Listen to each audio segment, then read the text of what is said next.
Good morning everyone, ব্লকে চলে সবাইকে অনেক অনেক অনেক স্বাগত। আজকে করলাম আজকে তোমাদের ঘিলা মেটে চটচড়ি করে দেখাবো কীভাবে।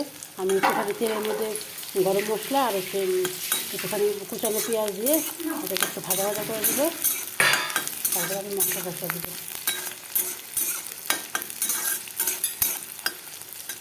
ঘিলা মেটে গলা যত কাটি আছে সব উপরে দিবি।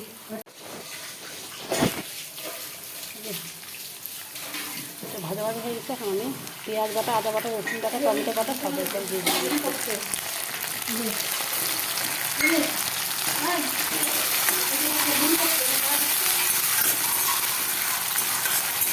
হলুদ, লবণ, লঙ্কা গুঁড়ো সব দিয়ে দিই। এখন এক এক করে লবণ, লঙ্কা গুঁড়ো দিয়ে এটাকে ভালো করে কষাতে হবে।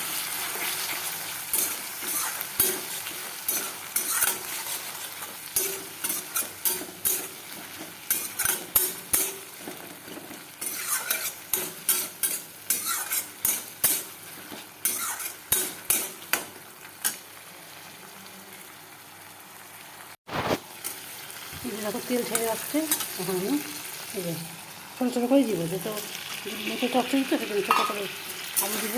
এটাকে ভালো করে কষাবো।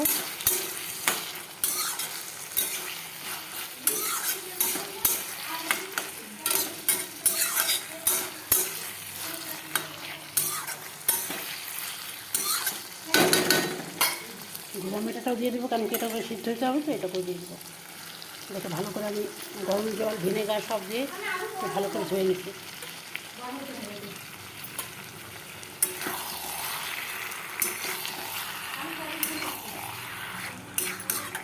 এখন ভালো করে কষবো।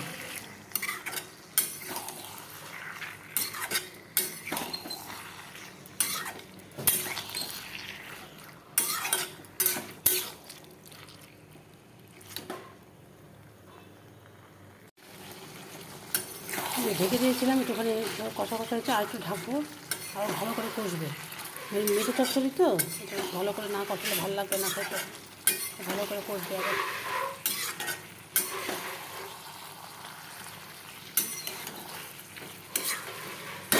ঢেকে ঢেকে এটাকে ভালো করে করে তারপর জল দেবো অল্প।